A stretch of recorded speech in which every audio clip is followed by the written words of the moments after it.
Okay. So कसे आहात सगळे? मजेत ना? सो सगळ्यांना माहिती आहे की आपल्याला आता इंग्लिशचा पेपर लिहायचा आहे. सो इंग्लिशच्या पेपरमध्ये सगळ्यात महत्त्वाचं झालं तर ग्रामर आणि एक जे आपलं रायटिंग स्किल्स आहे, ओके, ते थोडंसं अवघड जातं. सो आज मी संपूर्णपणे अॅनलाईज करून खूप म्हणजे खूप वर्षाचे पेपर जे आहे 4-5 वर्षाचे पेपर मी अॅनलाईज केलेत आणि अॅनलाईज करून मी आता एका प्राईम पी-डी-एफला आलोय. ज्या पी-डी-एफमध्ये तुम्हाला संपूर्ण ग्रामर समजणार आहे. तुम्ही नक्की काय करणार आहात त्याच्यामध्ये. सो सगळ्यात महत्त्वाचं तुम्ही टॉपिक्स बघताय. ओके. सो मी या संपूर्ण व्हिडिओमध्ये मी ग्रामर घेणार आहोत आणि दुसरी गोष्ट मी सगळे रायटिंग स्किल्स सुद्धा कव्हर करतोय. त्याचे स्टँडर्ड फॉर्मॅट्स कसं लिहिलं पाहिजे, कोणत्या गोष्टी लिहिल्या पाहिजे आणि मी लेटरचे आय-एम-पी 6 ते 5 ते 6 पॉइंट्स मी आय-एम-पी पॉइंट्स दिलेत, की त्याच्या अकॉर्डिंग म्हणजे लेटर करायचे.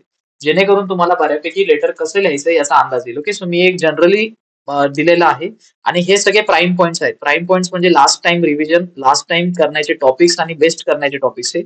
जेणेकरून पेपरला खूप काही गोष्टी यातून येणार आहेत. सो सगळ्यात महत्त्वाचं ही चूक करू नका, की हा व्हिडिओ स्किप करण्याचा प्रयत्न करू नका. जसा स्लो चाललाय तसा व्यवस्थित समजा, स्पीड वाढवू नका. फक्त एक गॅरंटी मी देतो, की हे जे मी सगळं शिकवतोय ना आज किंवा जे आज तुम्ही व्हिडिओमध्ये बघताय, ते कंप्लीट व्हिडिओ बघा. कारण हा तुम्हाला तुमच्या बोर्डाच्या 2024 चा पेपर सोडवण्यात अतिशय फार महत्त्वाची भूमिका निभावणार आहे.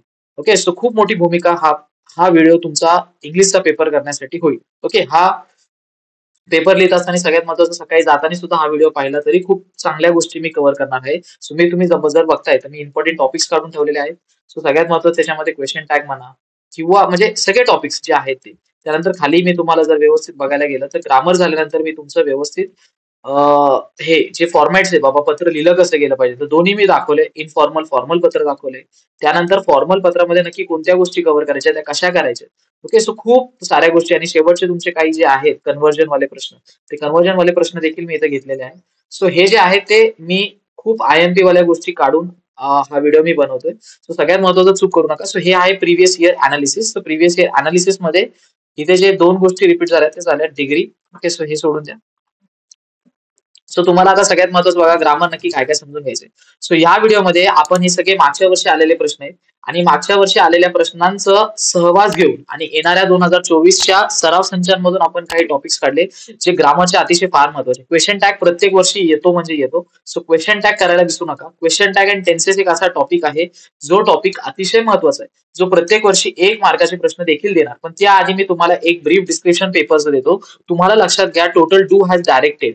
बाकीचं तुम्हाला सोपं आहे. पण ह्या ज्या गोष्टी मी इथे दिलेल्या आहेत टोटल, त्या तुम्हाला टोटल डू हॅज डायरेक्टेड मध्ये येतात. ओके. सो सगळ्यांना माहित असेल डू हॅज डायरेक्टेड म्हणजे जसं सांगितलं आहे तसं कन्व्हर्जन तुम्हाला करून द्यायचंय. सो डू हॅज डायरेक्टेड हे प्रत्येक पॅसेजमध्ये तुम्हाला माहित असेल 2 मार्काला येतं. ओके. आणि हे अतिशय तुम्हाला अवघड ठरतं, की याच्यामध्ये तुमचे बरेच 6 मार्क जातात. तर ते 6 मार्क आता याच्यापुढे जाणार नाही हे लक्षात घ्या. जर क्वेश्चन टॅग तुम्ही व्यवस्थित समजून घेतला ना, तर 1 मार्क तुमचा फिक्स आहे, की 2024च्या पेपरमध्ये तुम्हाला 1 मार्क अतिशय सोप्या रीतीने पडणार आहे. सो 2024 मध्ये क्वेश्चन टॅग करायला विसरायचं नाही, टेन्सेस करायला विसरायचं नाही. ज्यांनी टेन्सेस आजपर्यंत बघितलं नाही त्यांनी टेन्सेसला जाऊ पण नका आणि टेन्सेस करू पण नका. ओके. सो त्यानंतर आपल्याला बघायचे नॉट ओन्ली बट ऑल्सो कसं वापरायचे, ऍज वेल एज कसं वापरायचे. पार्टिसिपल नक्की काय? हा शब्द पेपरला आलेला आहे, पण मुलांना माहित नाही की पार्टिसिपल म्हणजे काय. इन्फिनिटिव्ह म्हणजे काय हे पण माहित नसते. जेरंड आणि पार्टिसिपल मध्ये खूप कन्फ्युजन आहे आजपर्यंत. डब्ल्यूएच क्वेश्चन बनवायला विचारणार ते. कॉम्प्लेक्स सेंटेन्स काय असतं, कंपाऊंड सेंटेन्स काय असतं, सिम्पल सेंटेन्स काय असतं. पण ह्या 3 गोष्टी समजायच्या आधी तुम्हाला क्लॉज समजून घ्यावा लागतो की नक्की क्लॉज काय. ओके. त्यानंतर सब्जेक्ट आणि प्रेडिकेट सोपी गोष्ट आहे तरी पण मी घेतली यामध्ये. डिग्री माहित असेल सगळ्यांना आणि व्हॉइस चेंज कसा करायचा. या सगळ्या गोष्टी बिगिन विथ म्हणजे बिगिन विथचे प्रश्न येतात. तुम्हाला बिगिन विथचा प्रश्न येणार कारण बिगिन विथचा असा प्रश्न आहे की तुम्हाला एका दिलेल्या शब्दांपासून सुरुवात करायची असते वाक्याची. ओके. सो बिगिन विथ हा प्रश्न येतोच. सो आता सगळ्यात पहिला जो टॉपिक आपण आता करणार आहोत तो आहे क्वेश्चन टॅग. सो क्वेश्चन टॅगचे थोडेसे मी जे आहे व्यवस्थित काही गोष्टी घेतलेल्या आहेत. तर सगळ्यात पहिला नियम जो आहे क्वेश्चन टॅगचा लक्षात घ्या. जर तुमचं पॉझिटिव्ह सेंटेन्स असेल, लेख खूप गरजेचं आहे का तुम्ही जर लक्ष दिलं तर खूप चांगल्या पद्धतीने हा व्हिडिओ होणार आहे आणि तुम्हाला तुमचा पेपर क्रॅक करण्यासाठी किंवा पेपरमध्ये खूप चांगल्या रीतीने ग्रामर उत्तर सॉल्व्ह करायचं असेल तुम्हाला सोडवायचं असेल तर तुम्ही जरा लक्ष व्यवस्थित द्या. एकदम चांगल्या रीतीने लक्ष द्या. ओके. सो हे आहे पॉझिटिव्ह स्टेटमेंट. जर कोणतंही दिलेलं प्रश्न पेपरमध्ये आलेला प्रश्न किंवा वाक्य हे पॉझिटिव्ह असेल. पॉझिटिव्ह या शब्दाचा अर्थ काय ज्यामध्ये नॉटचा प्रयोग केला नसेल, नोचा प्रयोग केला नसेल. निगेटिव्ह सेंटेन्स नाही. ओके. Positive sentence. नोचा प्रयोग नाही. डिडंट डिडंट नाही. ओके. ह्या शब्दांचा जर प्रयोग झाला नसेल तर लक्षात ठेवायचं ते पॉझिटिव्ह स्टेटमेंट आहे. जर पॉझिटिव्ह स्टेटमेंट दिला असेल तर त्याचं क्वेश्चन टॅग हे निगेटिव्ह असतं. इथं उदाहरण घेतलं, you are a student. You are a student याच्यामध्ये कुठेच तुम्ही दिसत नाही की मला कुठे दिसत नाही की कुठे निगेटिव्ह वापरलं, बरोबर की नाही. तर हे पॉझिटिव्ह स्टेटमेंट आहे. त्याचं क्वेश्चन टॅग मात्र बघा इथं निगेटिव्ह, आरंट यू. ओके. आता दुसरं घेतलं एक निगेटिव्ह स्टेटमेंट. जर पेपरला निगेटिव्ह स्टेटमेंट आलं, बघा इथं आलं इझंट. इझंट म्हणजे याचा अर्थ इझंट जे आलेला आहे त्याच्यामध्ये तो नॉट आहे. ओके, हा नॉट आहे. मॅरी इझंट अ टीचर. ओके, सो याचं जे क्वेश्चन टॅग आले ते पॉझिटिव्ह आले, इज. ओके, सो जेव्हा पण एक पॉझिटिव्ह स्टेटमेंट असतं त्याचं क्वेश्चन टॅग निगेटिव्ह असतं. जेव्हा निगेटिव्ह वाक्य असतं तेव्हा त्याचं क्वेश्चन टॅग पॉझिटिव्ह असतं. ओके, सो हे झालं. आता त्यानंतर सगळ्यात महत्वाचं हे झाल्यानंतर इथं काही गोष्ट तुम्हाला समजणं फार गरजेचं आहे. John doesn't speak Spanish. Doesn't शब्द आलेला आहे, डज नॉट किंवा डझंट. त्याचं जे क्वेश्चन टॅग आले ते डज आले. ओके, ही, कारण जॉन हा एक मेल आहे. आता John doesn't speak English. John doesn't speak English. So इथे सुद्धा काय येणार आहे, डज ही येणार आहे. आलं लक्षात इथपर्यंत. हे फार महत्वाचं आहे की डज आणि ही कसं वापरायचं. ओके, हे लक्षात घ्या तुम्ही. निगेटिव्ह सेंटेन्स आले. आता मी काही निगेटिव्ह क्वेश्चन टॅग्स घेतले. सो इथे बघा, you are a student, aren't you. He is very busy, isn't he. He was happy, wasn't he. बघा तुम्ही कसे व्यवस्थित निगेटिव्ह होतात का ते निगेटिव्ह, कारण इकडे सगळं पॉझिटिव्ह आहे. तुम्हाला इथं बॉक्सेस करून दिलेले बरोबर. Okay, they were surprise, weren't they. You speak English, don't you. आता सगळ्यात महत्वाचं तुम्ही एक गोष्ट लक्षात ठेवायची की हे जे शब्द आहेत म्हणजे हे डिडंट किंवा डझंट किंवा हॅवंट जे येतं ते वापरताना जरा थोडस बोलतात ना, सांभाळून वापरायचे, कारण खूप काही गोष्ट आपल्याला माहित नसते. ओके, आता ही स्टडी स्पॅनिश. स्टडीज म्हणजे चालू काळ आहे म्हणून डझंट ही वापरलाय. You studied. स्टडीड म्हणजे याचा अर्थ तो पास्ट टेन्स झालेला आहे म्हणून आलाय डिडंट. ओके, आणि यू स्पीक इंग्लिश म्हणजे तेच डू म्हणजे डोंट डू. बघा इथे तीन गोष्टी तुम्हाला समजतील. इथं कोणता शब्द आर इज वॉज आर वर आला नव्हता. सो इथे मी वापरलाय, पहिल्या याच्यात मी वापरलाय डू, दुसऱ्या याच्यात मी वापरलाय डज आणि तिसऱ्या याच्यात मी वापरलाय डीड. हे माहित असलं पाहिजे तुम्हाला. ओके, सो हे ही स्टडीज इन स्पॅनिश म्हणजे यू स्पीक इंग्लिश याचा अर्थ इथे जो आहे तो प्रेझेंट काळ आहे, म्हणजे चालू काळ चाललाय. You speak English. डज म्हणजे तो करणार आहे, फ्युचर स्टडीज तो चालू राहणार आहे, म्हणजे तो अभ्यास चालू राहणार त्याचा, म्हणजे ते फ्युचर टेन्स मध्ये गेलं. डीड म्हणजे ते झालेलं आहे, पास्ट आहे. Okay, so present, future, past. जेव्हा चालू काळ असेल तर डू वापरायचं आहे, डू. जर होणार आहे ती गोष्ट म्हणजे ती क्रिया होणार आहे काही दिवसांनी किंवा म्हणजे काही वेळेने ती क्रिया होणार आहे, संपन्न होणार आहे, तर तेव्हा वापरायचं डज. आणि त्यानंतर तुमचं जर ती क्रिया झालेली असेल तर तुम्ही वापरायचं did. Okay, are is was were आलं तर सोपं आहे. हॅव, हॅड, विल, कॅन, कुड आलं तरी सोपं आहे. पण जर कोणताच हेल्पिंग वर्ब जर आला नसेल तर काय करायचं. तर हेल्पिंग वर्ब जर आला नसेल तर तुम्ही डोकं लावायचंय की जर चालू काळ असेल डू, जर भविष्य काळ असेल तर डज आणि जर झालेला काळ असेल तर डीड. या शब्दांचा म्हणजे प्रयोग करायला विसरायचं नाही. आता बघा, हॅवचं काय झाले, हॅवेंट. हॅडचं काय झाले, हॅडेंट. विलचं काय होणार आहे, वोंट. हे लय महत्वाचं आहे का, विल आणि वोंट मध्ये मुलं कन्फ्युज होतात. कॅनचं काय होते, कांट. कुड, कुडचं काय होते, कुडंट. मस्टचं काय होते, मस्टंट. शुडचं काय होते, शुडंट. वुडचं काय होणार आहे, वुडंट. ओके, हे सोपं आहे. फक्त हा जो पट्टा आहे हा पट्टा व्यवस्थित समजला पाहिजे, हे लय गरजेचं आहे. हा जो बॉक्स आहे, हा बॉक्स जर आता समजला तर पेपर एकदम सुंदर लिहिणार तुम्ही, नाही तर मग थोडासा प्रॉब्लेम होतो. ओके, सो IMP इथं आहे. एकदा जाताना परत एकदा बघायचं, स्क्रीनशॉट काढला असेल तर त्याचे रिव्हिजन करायचं. आता हे दोन जे वाक्य खाली आहेत ते अतिशय इम्पॉर्टंट आहे. एमचं आरेंट होतं, लक्षात घ्या. जर तुम्हाला वाक्यामध्ये am, I am late, I am happy, I am writing, एमचा उल्लेख होतोय याचा अर्थ समजून जायचं त्याचं क्वेश्चन टॅग आरेंट आहे. आणि लेट्स जेव्हा पण पेपरला येईल त्याचं क्वेश्चन टॅग शाल आहे. ओके, सो लेट्सचं कन्व्हर्जन शाल मध्ये होतं. हे बी केअरफुल यांनी स्वतः लिहिलेलं आहे. सो लक्षात घ्या, हे एक्सेप्शन आहे. क्वेश्चन टॅगचं हे एक्सेप्शन आहे आणि हे एक्सेप्शन आता व्यवस्थित समजून घ्यायचं, अन्यथा ते समजणार नाही. ओके, आता पॉझिटिव्ह क्वेश्चन टॅग्स बघा. इथं काय आलंय, आरेंट. काय, are. Isn't, is. Wasn't, was. बघा, जर वाक्य निगेटिव्ह याचा अर्थ क्वेश्चन टॅग पॉझिटिव्ह. ओके, म्हणून इथे बघा पॉझिटिव्ह टॅग्स. डोंट आले तर काय येणार, डू. बघा आलं, मगाशी आपण केलं होतं. डिडंट आलं असेल तर काय येणार, डीड. हॅवंटचं हॅव, हॅडंटचं had, won't will, can can, couldn't could, mustn't must, should not shouldn't should. आलं लक्षात. सो हे तुम्हाला कळता आलं पाहिजे, निगेटिव्हचं पॉझिटिव्ह आणि पॉझिटिव्हचं निगेटिव्ह. ओके, सो डू, इथे डू, डज, डीड चा प्रयोग व्यवस्थित जमला पाहिजे. जर हा नाही जमला तर मग तुम्ही चुकणार. ओके, आता इथे एक्सेप्शन दिले आपल्याला.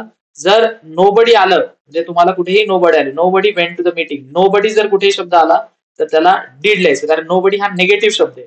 म्हणून त्याचा क्वेश्चन टॅग दोघांचे पण पॉझिटिव्ह. नो बडी नथिंग हा निगेटिव्ह आहे. निगेटिव्ह वर्ड्स हे लक्षात घ्या पहिले. तर तुम्हाला माहिती आहे जेव्हा निगेटिव्ह वाक्य असतं तेव्हा तुमचं क्वेश्चन टॅग काय पाहिजे? पॉझिटिव्ह. सो लक्षात घ्या नोबडीचं डीड होतं आणि नथिंगचं इज होतं. सो कधी कधी पेपरला येतात हे वाक्य पण आपल्याला काय होतं आपण ते बाकीच्यांसारखे त्यांना डील करतो पण ते बाकीच्यांसारखे डील नसतात करायचे.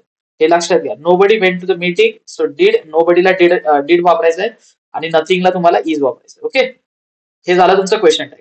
आता मी तुम्हाला जे घेतोय ते टेन्सेस वर घेतोय. सो मी तुम्हाला आता हा जो चार्ट दाखवलाय याचा तुम्हाला स्क्रीनशॉट काढला तरी चालेल. ओके, किंवा ही पीडीएफ पण तुम्हाला भेटेल. ओके, सो सगळ्यात महत्वाचं की पहिली गोष्ट पीडीएफ पण तुम्हाला पाहिजे नसेल तर भेटेल. ही पीडीएफ तुम्हाला खाली डिस्क्रिप्शन मध्ये लिंक आहे त्या डिस्क्रिप्शन मधून ती पीडीएफ तुम्ही डाउनलोड करू शकता. ओके, सो हे सगळ्यात महत्वाचं. हे लास्ट टाइम रिव्हिजन बघण्यासारखी गोष्ट आहे ही लक्षात घ्या. आता टेन्सेस मध्ये बघा सगळ्यात महत्वाचं की सिम्पल, कंटिन्युअस, परफेक्ट आणि परफेक्ट कंटिन्युअस. सो आता सगळ्यात महत्वाचं पेपरला सिम्पल येत नाहीये. सिम्पल बऱ्यापैकी बंद झाले किंवा मग परफेक्ट कंटिन्युअस देतात आणि सिम्पल करायला सांगतात. थोडंसं अवघड आहे. सो कंटिन्युअस, परफेक्ट आणि परफेक्ट कंटिन्युअस टेन्स सुद्धा माहित असते. बघा आता सगळ्यात पहिला प्रेझेंट काळ. इथं प्रेझेंट आहे, इथे पास्ट आहे आणि खाली फ्युचर आहे. सो 3 काळ आपण घेतलेले बरोबर. Okay, so 3 present tense, past tense आणि फ्युचर टेन्स. आता प्रेझेंट टेन्स मध्ये बघा काय काय. सो सगळ्यात पहिली गोष्ट की काही गोष्टी समजून घेण्यासाठी तुम्हाला काय करावं लागतं? डोकं लावावं लागतं. ओके, सो आता जर लक्षात घ्या subject plus base verb. Okay, म्हणजे जेव्हा फक्त कर्ता आणि क्रिया असेल तेव्हा ते सिम्पल सेंटेन्स असतं. कर्ता आणि क्रिया. मी पहिला प्रेझेंट काळ तुम्हाला समजवतोय, नीट लक्ष द्या. कारण कधी कधी प्रश्न पेपरला असा आलेला आहे बाळांनो, आयडेंटिफाय द टेन्स. म्हणजे तुम्हाला फक्त काळ ओळखायचंय. आयडेंटिफाय टेन्स म्हणजे ते टेन्स नक्की कोणते. हा एकदम अतिशय सोपा एक मार्काचा शब्द आहे. म्हणजे तुम्हाला फक्त त्याची रचना बघायची, रचना समजून घ्यायची आणि त्यानंतर तुम्हाला काय करायचंय सांगायचंय की बाबा ते कोणता टेन्स आहे. तर मी तुम्हाला आज एकदम जनरल फॉर्म्युला देणार आहे. जनरल म्हणजे एकदम सिंपल भाषेत शिकवणार आहे. आलं लक्षात? सिंपल भाषेत टेन्स शिकवतो. तुमच्या पेपरमध्ये आलेला तो 1 मार्काचा प्रश्न डेफिनेटली क्रॅक होणार. आणि जर 2 पॅरेग्राफ मध्ये 2 मार्काचे जर टेन्स आले असतील तर 2 मार्क तुम्हाला सहज भेटून जाणार आहे. Okay, so focus on the chart, focus on everything. माझ्या मागे रिपीट करा. टेन्सेस आज आपण समजून टाकू लगेच. ओके, सो लक्षात घ्या कर्ता आणि क्रिया जर असेल तर त्याला आपण सिंपल टेन्स म्हणतो. फक्त कर्ता आणि क्रिया. बघा एक्झाम्पल लगेच. आय वॉक, आय करताय, वॉक म्हणजे चालणे. यू वॉक म्हणजे यू करताय, वॉक म्हणजे चालणे. क्रिया आहे. He walks, she walks, it walks, we walk, you walk, they walk. I don't walk, he doesn't walk, you do you walk, does he walk. आता ह्या सगळ्या वाक्यांमध्ये तुम्हाला एक कर्ता भेटतो आणि त्याचे कर्म भेटतात म्हणजे त्यांनी केलेले कार्य. म्हणून तिथे वरती जर तुम्ही व्यवस्थित बघितलं तर सब्जेक्ट प्लस वर्ब लिहिलेले. ओके, इथे व्यवस्थित बघा. कर्सरकडे लक्ष द्या. मी लिहितोय त्या गोष्टीकडे लक्ष द्या. आता जेव्हा कंटिन्युअस मध्ये येतो ना तिथे एक शब्द येतो प्रेझेंट पार्टिसिपल, जे आपण आता नंतर शिकणार आहे लगेच. ओके, प्रेझेंट पार्टिसिपल म्हणजे आयएनजी फॉर्म. लक्षात घ्या आयएनजी फॉर्म सगळीकडे तुम्हाला दिसेल. कंटिन्युअस मध्ये एक गोष्ट लक्षात ठेवायची, कंटिन्युअस मध्ये सगळीकडे आयएनजी असतं. कंटिन्युअस मध्ये सगळीकडे आयएनजी असतं. ओके, हे लक्षात ठेवण्यासारखी गोष्ट. समजलं इथपर्यंत? हे लक्षात ठेवण्यासारखी गोष्ट आहे. परत ती गोष्ट मला रिपीट करायला लावू नका कारण खूप महत्वाचं आहे. कर्ता आणि प्रेझेंट पार्टिसिपल हेच डोक्यात ठेवा. कर्ता आणि प्रेझेंट पार्टिसिपल. कर्ता आणि प्रेझेंट पार्टिसिपल म्हणजे काय? तर कर्ता आणि आयएनजी फॉर्म, कर्ता आणि ING form, subject plus ING form, subject plus ING. Okay, मी थोडंसं नंतर लिहिल. आता इथं परफेक्टला बघा. परफेक्टला शब्द आला पाहिजे हॅव आणि हॅज. तर हॅव आणि हॅज येतो शब्द प्रेझेंट मध्ये. लक्षात ठेवा का परफेक्टला हॅव हॅज आलाच पाहिजे. हॅव आणि हॅज आलाच पाहिजे. लक्षात घ्या. तिथे गडबड होऊन देऊ नका. आणि शेवटी जर तुम्ही बघितलं ईडी, सगळीकडे ईडी लागतो. कारण ती परफेक्ट आहे. परफेक्ट म्हणजे ती क्रिया परफेक्टली चालू. ओके, आलं लक्षात? सो एक लक्षात घ्या हॅव हॅजचा उल्लेख झालाच पाहिजे. हॅव हॅज आणि हे. आता बघा परफेक्ट कंटिन्युअस. परफेक्ट कंटिन्युअस म्हणजे काय? हॅव हॅज येणारच आहे पण त्यासोबत बीन पण येणार आणि आयएनजी पण येणार. ओके, सो आता सगळ्यात महत्वाचं मला एक जनरल कळलं. मला काय कळलं की सिम्पल मध्ये जस्ट एक सब्जेक्ट येतो, करता येतो आणि प्लस वर्ब येतो. कंटिन्युअस फॉर्म मध्ये काय येतं सगळ्यांचं पाठ झालं असेल. सब्जेक्ट येतं आणि आयएनजी येतं, आयएनजी वर्ब येतं. त्यानंतर जे परफेक्ट आहे, कंटिन्युअस नंतर परफेक्ट आहे, सॉरी परफेक्ट. परफेक्ट मध्ये सगळ्यांना माहित असेल काय येतं, सब्जेक्ट येतच पण इथे काय येतं, इथे येतं हॅव, हॅव आणि हॅज. ओके, सो एक गोष्ट लक्षात ठेवायची, इथे आयएनजी येत नाही. इथे आयएनजी येत नाही. परफेक्ट मध्ये आयएनजी येत नाही. आणि त्यानंतर परफेक्ट कंटिन्युअस मध्ये काय येतं, परफेक्ट कंटिन्युअस मध्ये खूप महत्वाची गोष्ट आहे, हॅव हॅज येतच पण यासोबत सगळ्यात महत्वाचं बीन येतं. बीन, बीन शब्द लय महत्वाचा आहे. Been, B double E N, been plus ING. So ही गोष्ट पहिली डोक्यात टाका, की जर तुम्हाला गोष्ट समजून घ्यायची असेल तर तुम्हाला गोष्टी आधी नीट कळल्या पाहिजे. ओके, सो सगळ्यात महत्वाचं कंटिन्युअसला आयएनजी येतं, परफेक्टला आयएनजी येत नाही पण हॅव हॅज येतं. परफेक्ट कंटिन्युअसला हॅव पण येतं, हॅज पण येतं, बीन पण येतं. बी डबल ई एन बी ना, कारण नंतर चेंज होणार ते. ओके, त्यानंतर आता प्रेझेंट झाल्यानंतर आपण पास्ट बद्दल बघू. ओके, सो पास्ट काय म्हणते बघू. पास्ट मध्ये तेच आहे, फक्त आता इथे ईडी लावलं जाणार. तिकडे वॉक होतं ना फक्त, इथं ईडी म्हणजे तेच सब्जेक्ट प्लस वर्ब. इथं सब्जेक्ट प्लस प्रेझेंट पार्टिसिपल म्हणजे सब्जेक्ट येणार आयएनजी येणार. ओके, सब्जेक्ट येणार आयएनजी येणार, सब्जेक्ट येणार आयएनजी येणार. फक्त इथं लक्षात ठेवायचे वॉज, वर ह्या शब्दांचा उल्लेख होतो. वॉज आणि वर आलं लक्षात. आणि जर वरती तुम्ही जर बघितलं प्रेझेंट काळामध्ये, तर प्रेझेंटच्या ह्याच्यामध्ये आर ईचा उल्लेख होतो. तिथे येतो वॉज आणि वरचा उल्लेख. ओके, हे माहित पाहिजे. तसं इथं सब्जेक्ट आय हॅड, इथं हॅड येतं. वरती हॅव आणि हॅज येतं. इथं काय येणार आहे, इथं येणार आहे हॅड. परफेक्टला काय येणार आहे हॅड. आणि इथं had been ING. Okay, so आता जर तुम्हाला पास्टचं लिहायचं असेल, पास्टचं सिम्पल आहे. सिम्पल टेन्स कसा असणार आहे, subject plus verb plus ED म्हणजे तेच पास्ट टेन्स मधलं वर्ब असणार आहे. त्यानंतर कंटिन्युअस, कंटिन्युअस मध्ये काय नाही, तेच subject plus was were plus आयएनजी. त्यानंतर सब्जेक्ट कंटिन्यू झाल्यानंतर काय परफेक्ट, परफेक्ट मध्ये तर विशेषण हॅड येणार आणि प्लस ईडी म्हणजे तेच पास्ट टेन्स. त्यानंतर तुमचं परफेक्ट कंटिन्युअस मध्ये काय येणार, परफेक्ट कंटिन्युअस येणार had plus been plus ING. बघा लई महत्वाचं आहे. प्रेझेंट मध्ये काय येतं, प्रेझेंट मध्ये येतं have has plus been plus ING. आणि तुमच्या पास्टच्या परफेक्ट मध्ये काय येतं, परफेक्ट कंटिन्युअस मध्ये तर had plus been plus ING. ही लई अतिशय महत्वाची गोष्ट. ओके, आता शेवटचा पट्टा फ्युचर टेन्स. फ्युचर टेन्स मध्ये पण तेच आहे, विल येणार, फक्त विल शब्द येणार. काय येणार विल. तुम्ही नीट बघितलं तर will. Okay will. Okay, so हे लय महत्वाचं आहे. विल शब्द खूप महत्वाचा आहे. विल येतं तुमच्या फ्युचर मध्ये. सो फ्युचर सिम्पल मध्ये येणार विल, फ्युचर कंटिन्युअस मध्ये येणार विल आणि आयएनजी. आणि त्यानंतर परफेक्ट मध्ये येणार विल हॅव आणि परफेक्ट कंटिन्युअस मध्ये येणार विल हॅव बीन. आलं लक्षात. कारण हे बघा हॅव तुम्हाला एक क्लिअर आहे की हॅव तुमच्या प्रेझेंट मध्ये पण येतोय, पण विल प्रेझेंट मध्ये येत नाही. विल फक्त फ्युचर मध्ये येतं. सो फ्युचर टेन्स आयडेंटिफाय करणं खूप खूप भारी. ओके, तर विल येते याचा अर्थ वोंट पण येणार, हे माहित असलं पाहिजे तुम्हाला. नाहीतर तुम्ही बोलणार की बाबा सर तुम्ही विल येते म्हटले वोंट तर नाही येते. सो विलचं बघा निगेटिव्ह सेंटेन्स कसं होणार आहे, वोंट होणार आहे. ओके, सो हे झाले टेन्सेस. एवढे टेन्सेस जरी केले तरी मी तुम्हाला ही गॅरंटी देतो की, खरं सांगतो लिटरली सांगतो, एवढे जर टेन्सेस तुम्ही प्रॉपरली केले, हा चार्ट प्रॉपरली जर तुम्ही केला, तर तुमचं जो पेपर आहे म्हणजे जो पेपर आहे तुमचा तो एकदम क्लिअरली जाणार. ओके, एकदम परफेक्टली जाणार आहे. कारण हा व्हिडिओ 5 तारखेला येतोय. 6 तारीख आहे तुमच्याकडे, आदला आदला दिवस, 7चा आदला दिवस. अतिशय आयएमपी दिवस आहे तुमच्यासाठी. ओके, सो टेन्सेस झाल्यानंतर ओके, व्हिडिओ जर व्यवस्थित आहे बघा, हे ग्रामर आहे, हे सगळ्यांना मदत करतं आपल्या एक्झामच्या दिवसांमध्ये. सो हा व्हिडिओ 10th 9th 8th सगळ्यांना काम म्हणजे कामी येणारच आहे. दुसरी गोष्ट, तुमचा 10वीला मित्र असेल, मैत्रीण असेल, पेपर लिहितात आहे, सो हा व्हिडिओ नक्की शेअर करा. कारण ह्या व्हिडिओमध्ये आता खूप काही मी लिटरली एक सोप्या रीतीने ते काम करण्याचा प्रयत्न करतोय. ओके, आता नॉट ओनली बट ऑल्सो कसं हे करायचं ते आपण बघू. ओके, स्वतः हे लक्षात घ्या, इथे जर नॉट ओनली बट ऑल्सो तुम्हाला वापरायचं असेल तर तुम्हाला एक वाक्य दिलं जातं सगळ्यात पहिले. ओके, एक सेंटेन्स दिलं जातं.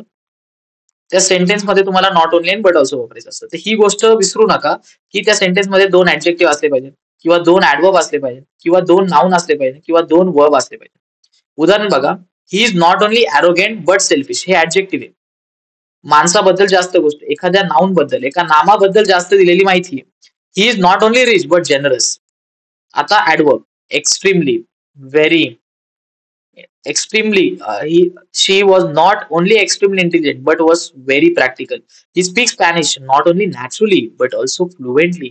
हे एल वाय वाले जे आहेत ना ते ऍडवर्बलाच असतात बऱ्यापैकी. त्यानंतर she is not only novelist, poet, हे तुमचे नाऊन झाले. एक तर वाक्यामध्ये 2 नाऊन तरी पाहिजे, 2 वर्ब तरी पाहिजे, त्यांच्यामध्ये बट ऑल्सो आला पाहिजे. तुम्ही जर व्यवस्थित बघताय ना स्टँडर्ड फॉर्म बघा. आता हे मी वाटलं इरेज करतो थोडस तुम्हाला समजण्यासाठी.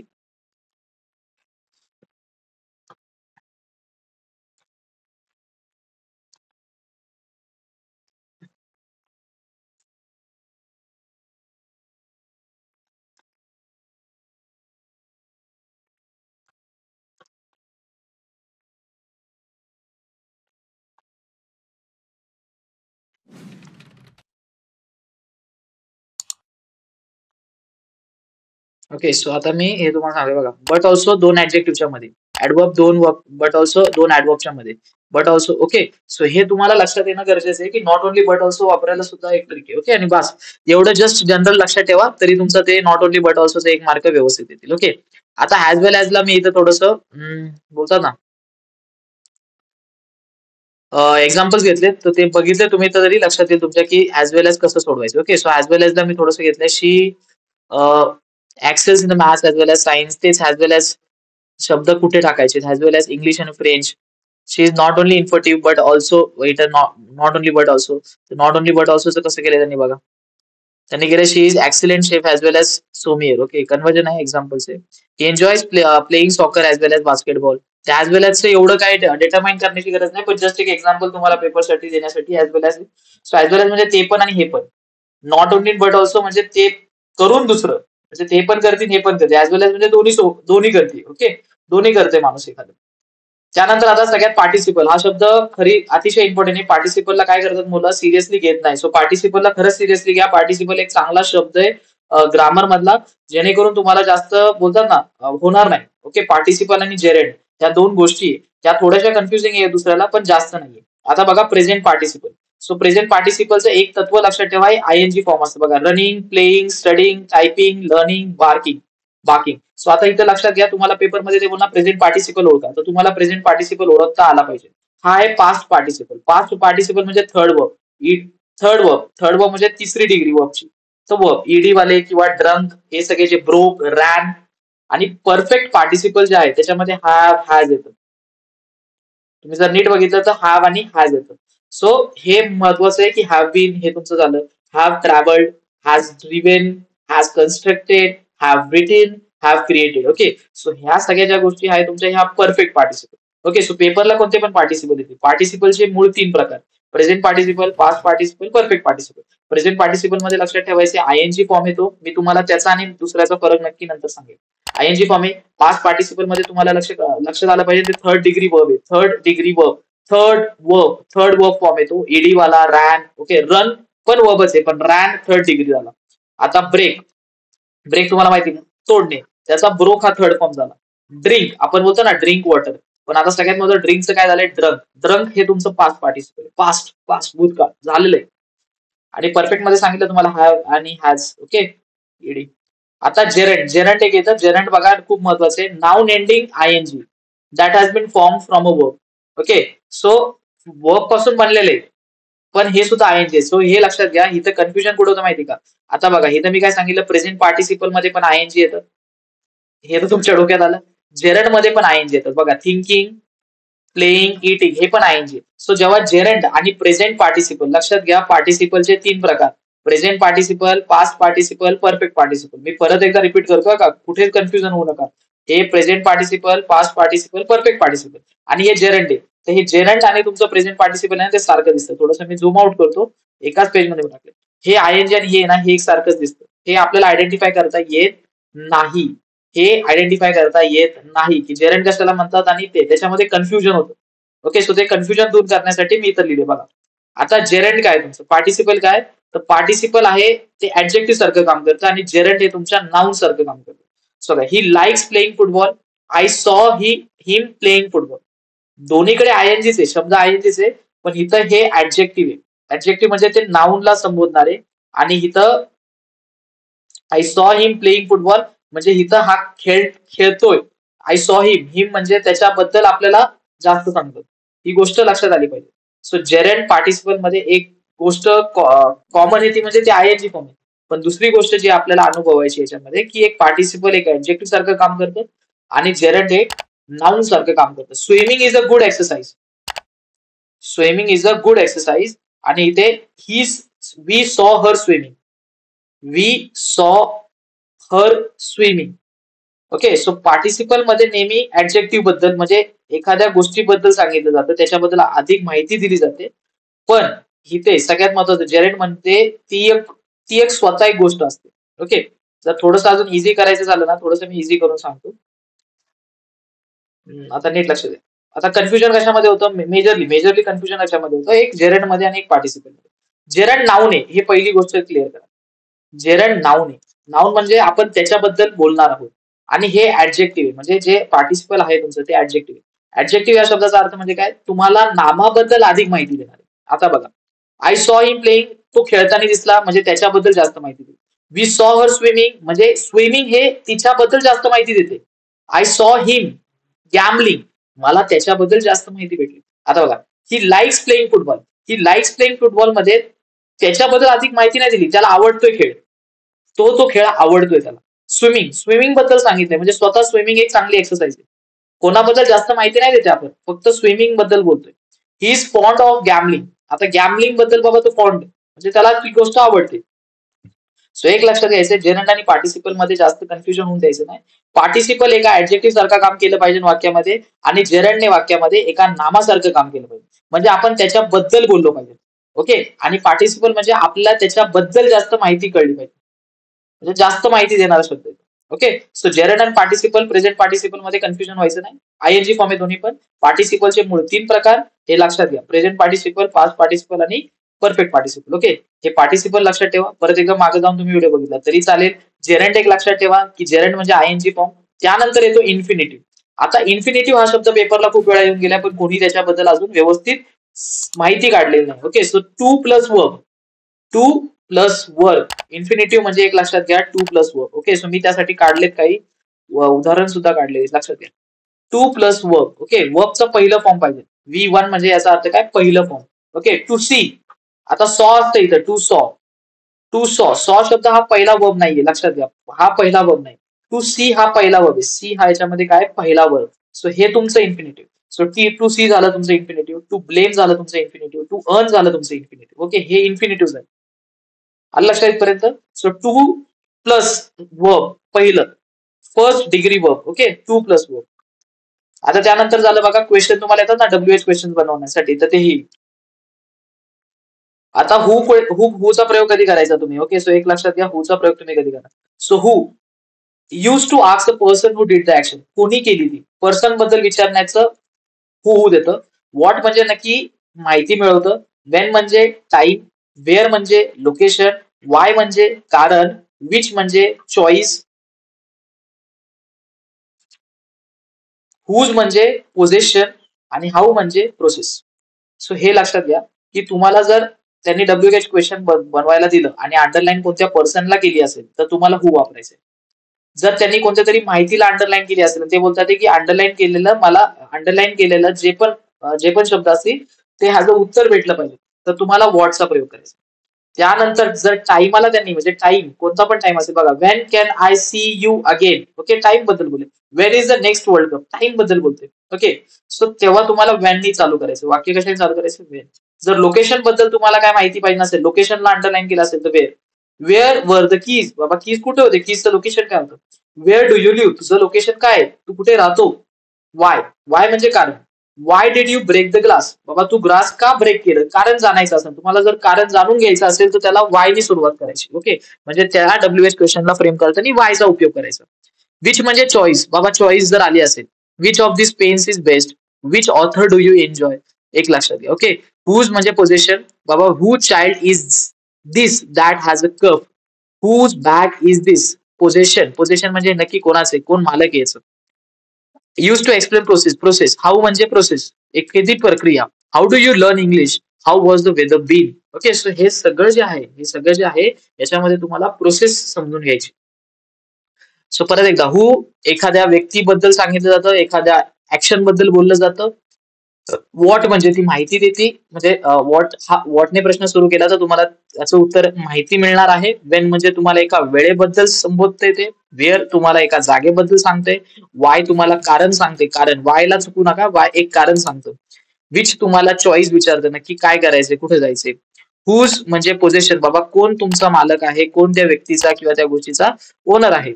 हाऊ याचा अर्थ ते प्रोसेस बद्दल बोलते. ओके, सो नेक्स्ट आता क्लॉजेस वर जाऊ आपण. क्लॉजेसला नीट समजून घेणं लई सोपं आहे, पण तुम्ही व्यवस्थित समजून घ्या. क्लॉजचा प्रश्न येणार तुम्हाला. सो एक क्लॉज घेतच. सो आता क्लॉज म्हणजे काय, क्लॉज म्हणजे subject plus verb. Okay, subject plus वर्बला आपण क्लॉज बोलतो. नीट पहिलं डोक्यातून पहिलं क्लिअर करा. Clause is nothing but clause is subject plus verb. Okay, एखादं कर्ता आणि त्याची क्रिया. Alice eats mangoes. Okay, so त्याला Alice eats mangoes. अलाइज करता झाला, प्रेडिकेट तुमचा इट्स मँगो झाला, म्हणजे ते तुमचं संपूर्ण काय झालं, क्लॉज झालं. Okay, subject predicate. कर्ता आणि त्याचं कार्य जर एकत्र केलं किंवा त्याची क्रिया एकत्र केली तर क्लॉज तयार होतं. काय तयार होतं, क्लॉज. आता इथे लक्ष द्या, दोन प्रकारचे क्लॉज आहे आपल्याकडे. मी प्रॉपरली आता नीट सांगतो, नीट लक्ष द्या. दोन प्रकारचे क्लॉज आहे आपल्याकडे. पहिला आहे मेन क्लॉज आणि दुसरा आहे डिपेंडेंट किंवा सबऑर्डिनेट क्लॉज. ओके, त्याला सबऑर्डिनेट क्लॉज आपण जास्त म्हणतो. डिपेंडेंट क्लॉज हा शब्द नाही वापरत आपण, जरा बोर्ड्स मध्ये सबऑर्डिनेट. सो दोन तुम्हाला लक्षात आले पाहिजे की जे क्लॉज आहे तुमचे, त्या क्लॉजचे दोन मेन टाइप्स आहे. सगळ्यात पहिलं तुमचं आहे मेन क्लॉज आणि दुसरं आहे तुमचं सबऑर्डिनेट क्लॉज.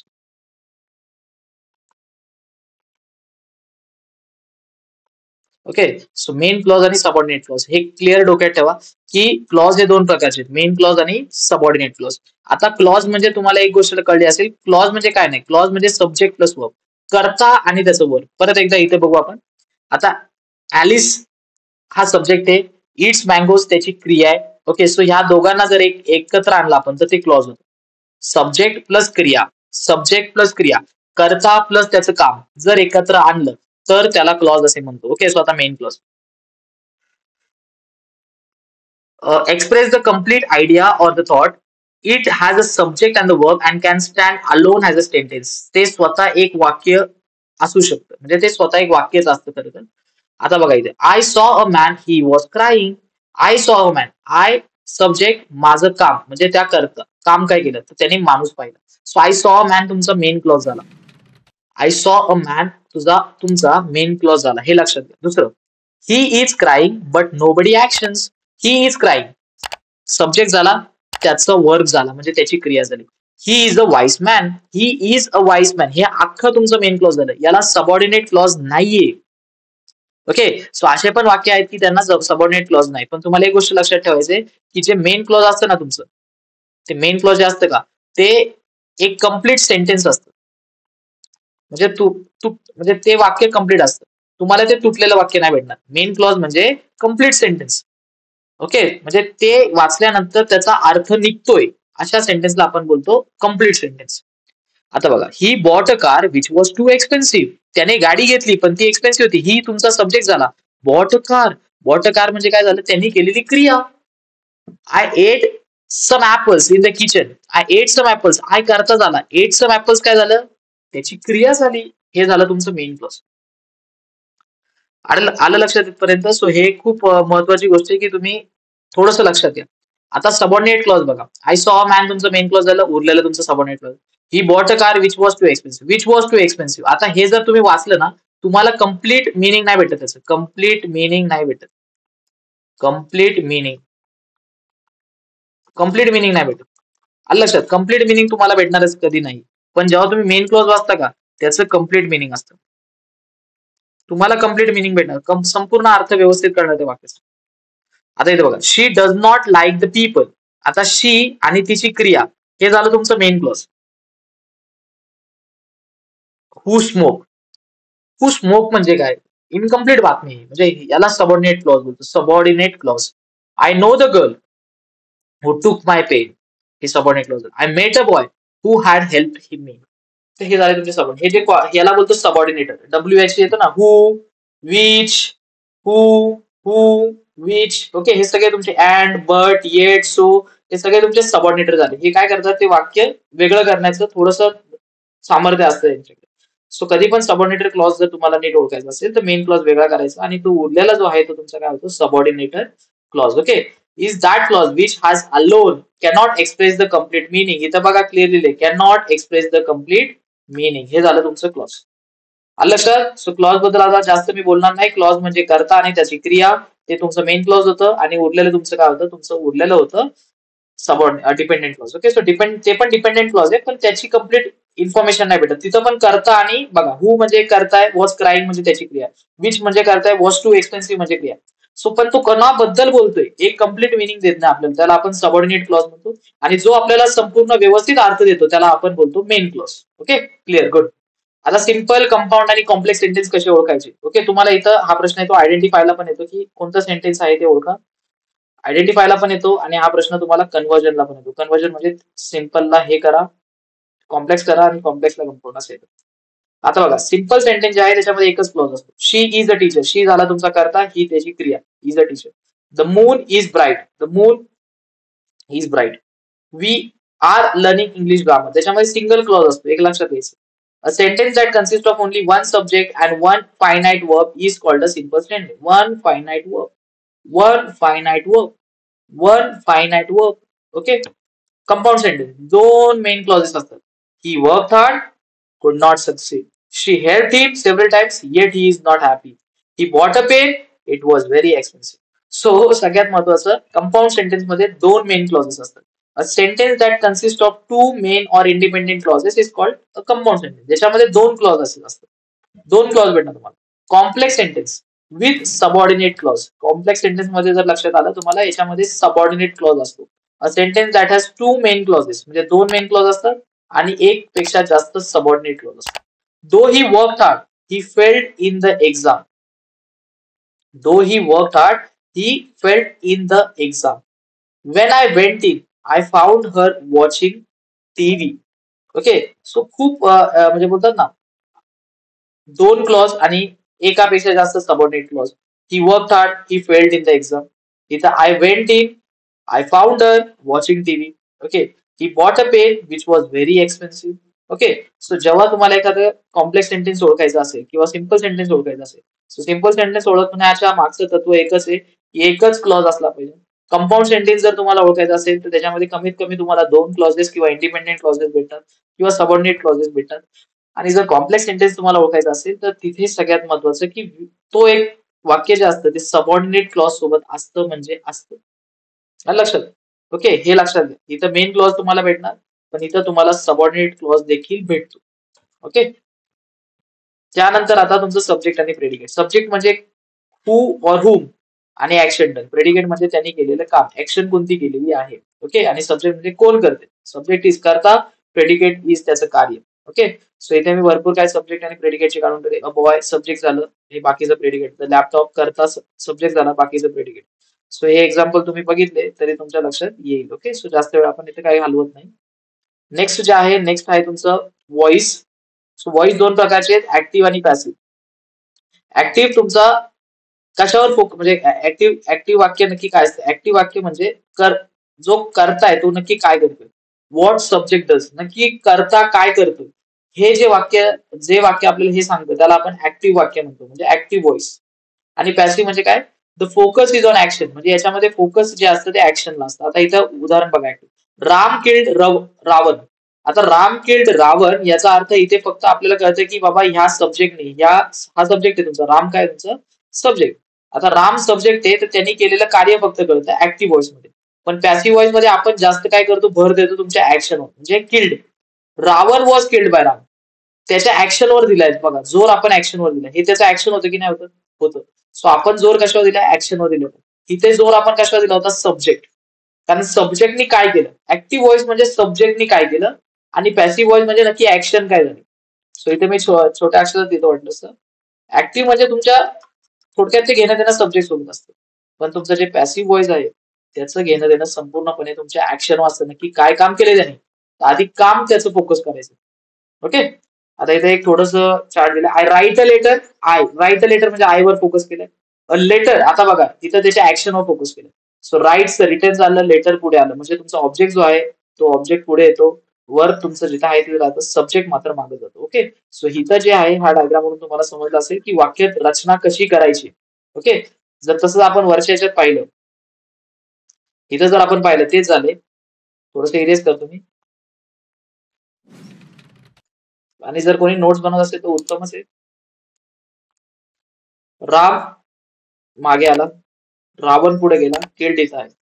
थर्ड वर्ब आहे ना तो, किल्ड जास्त बदल नाही. किल्ड तिसरी डिग्री आहे ना वर्बची ती. पण राईटचं रिटर्न झाले इथं लक्षात घ्या. राईटचं काय झालंय, रिटर्न. सो या गोष्टी आपल्याला समजल्या पाहिजे की नक्की व्हॉइस कसं चेंज करायचं, व्हॉइस ओळखायचं कसं. आता कधी कधी तुम्हाला व्हॉइस ओळखायला पण येतं. ओके. आता रिपोर्टर राईट्स. आता फोकस कशावर आहे, रिपोर्टरवर. पण इथं बघा इथं त्याच्या कार्यावर आहे. इथं मायकल हा स्वतः सब्जेक्ट आहे, करताय त्याच्यावर फोकस आहे म्हणजे ऍक्टिव्ह व्हॉइस. आता त्यांनी त्याचं Michael is baking a brownie. Brownie म्हणजे cake. The brownie is been. बघा फोकस त्याच्या ऍक्शनवर आहे, तो करतो काय. कळलं का? सो सगळं म्हणजे जसं चालू होतं तसं ते एंड झालं पाहिजे. Okay. The company hired new workers. तर इथं न्यू वर्कर्स वर hired by a company.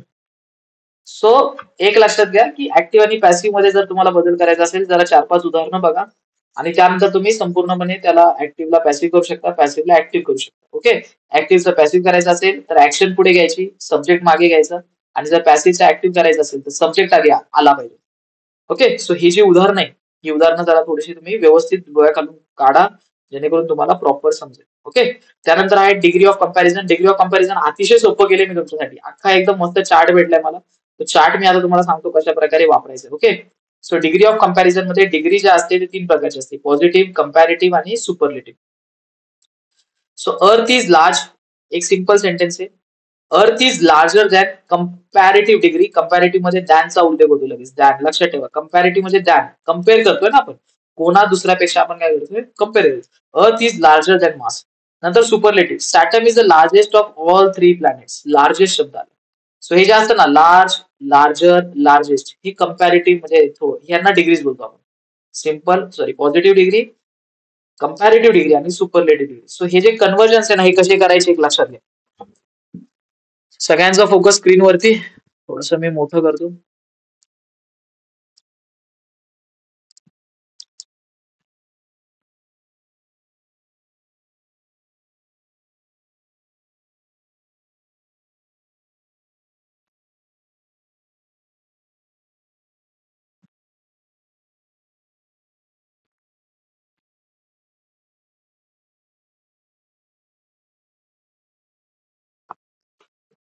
Okay. सगळ्यात महत्वाचं degree of comparison in one shot. आता इथे बघा इथे काय आले, इथे आले पॉझिटिव्ह, इथे आले कंपॅरेटिव्ह आणि इथे आले सुपरलेटिव्ह. आता इथे खूप महत्वाची गोष्ट आहे की पॉझिटिव्हला कंपॅरेटिव्ह कसं करायचं, कंपॅरेटिव्हला सुपरलेटिव्ह कसं करायचं, तर शब्द तुम्हाला लक्षात ठेवायला लागणार ते जसे होते large, larger, largest. Okay. Beautiful, more beautiful, most beautiful. Okay. हे तुम्हाला लक्षात आलं पाहिजे. आलं लक्षात येईपर्यंत इथे मी तुम्हाला सांगेल की नक्की कशी सुरुवात करायची, तो रूल काय नक्की. सो आता बघा पॉझिटिव्हचा जेव्हा पण उल्लेख होतो ना की बाबा कधी पण कोणत्याही गोष्टीचा पॉझिटिव्हचा उल्लेख होतो. सो बघा नो अदरने सुरुवात होते. No other. ओके. त्यानंतर हेल्पिंग वर्ब असतो. Has, P, as, starting word S W. So इथे तुम्हाला एक गोष्ट लक्षात ठेवायची पॉझिटिव्हची सुरुवात जी असते वाक्याची ती नेहमी कशापासून असते की नो अदर पासून असते किंवा ॲज बोलतात ना ॲज पी म्हणजे ॲज एएस एएसचा उल्लेख होतो वाक्यामध्ये किंवा नो अदरचा उल्लेख होतो. दुसरं कंपॅरेटिव्ह मध्ये दॅनचा उल्लेख होतो आणि सुपरलेटिव्ह मध्ये द. कारण बघा जर तुम्ही वरचं जे नीट बघितलं असेल ना द लार्जेस्ट इथे बघा द. ओके. सो इथे त्यांनी ते सांगितलं मॅपमध्ये की द प्लस एस. आलं लक्षात. One of the. आलं लक्षात. वन ऑफ किंवा some of. Okay. One of the. Okay. हे लय महत्वाचं आहे की द उल्लेख होतो आणि दॅनचा उल्लेख कुठे होतो, दॅनचा उल्लेख तिथे म्हणजे दॅनचा उल्लेख होतो तुमच्या कंपॅरेटिव्ह मध्ये. सो आता आता आपण एक चालू करू प्रॉपर की नक्की काय. सो पी पॉझिटिव्ह डिग्री घेऊ, सी तुमची कंपॅरेटिव्ह घेऊ आणि एस तुमची काय घेऊ सुपरलेटिव्ह. सो आता बघा जर मी एक वर्ड घेतला इथे, सो इथे मी वर्ड घेतो लार्ज म्हणजे जो वरती आहे माझ्या म्हणजे तुम्हाला लगेच रिलेट करता येईल. दुसरा आहे लार्जर, तिसरा आहे लार्जेस्ट. सो इथे जे आले का पी, पी म्हणजे लार्ज, सी म्हणजे लार्जर आणि एस म्हणजे लार्जेस्ट. ओके. आता यांनी काय सांगितलं has P S. Has P has म्हणजे काय हॅज लार्ज एज. आता इथे तुम्हाला अर्थ इज लार्ज ऍज अजून एक काहीतरी जे असेल ते. ओके. कारण मार्स आहे ना इथं. ओके. मार्स नाही. इज लार्ज एज म्हणजे अजून एक काहीतरी घ्यावं लागेल आपल्याला. ओके. समजलं तुम्हाला. सो वाक्याची रचना कशी करायची लक्ष द्या. पॉझिटिव्हचं कसं पॉझिटिव्हची रचना कशी करायची. तर पॉझिटिव्हची रचना करत असताना सगळ्यात पहिली गोष्ट ऍज लार्ज एज म्हणजे ऍज जे काय असेल ते परत ऍज. कंपॅरेटिव्ह मध्ये काय लार्जर दॅन. इथं सी आहे ना म्हणजे याचा अर्थ काय येणार लार्जर दॅन आणि सुपरलेटिव्ह म्हणजे the largest. The largest. Okay. हे लक्षात आलं पाहिजे. ओके. पॉझिटिव्ह मध्ये कधी पण तुम्हाला करायचं असेल वाक्य तुम्ही एक स्टँडर्ड फॉर्म आहे त्याचा ऍज लार्ज एज. ऍज आणि ऍजचा उल्लेख झाला पाहिजे शब्दाच्या पुढे मागे. कंपॅरेटिव्ह मध्ये जर तुम्हाला करायचं असेल तर तुमच्या शब्दानंतर दॅनचा प्रयोग झाला पाहिजे. दॅनचा. आणि जर तुम्हाला सुपरलेटिव्ह मध्ये वाक्य करायचं असेल तर तुमच्या सुपरलेटिव्ह शब्दाच्या आधी द आला पाहिजे. The largest. आलं लक्षात इथपर्यंत. सो ही गोष्ट जरा थोडीशी डोक्यात ठेवा.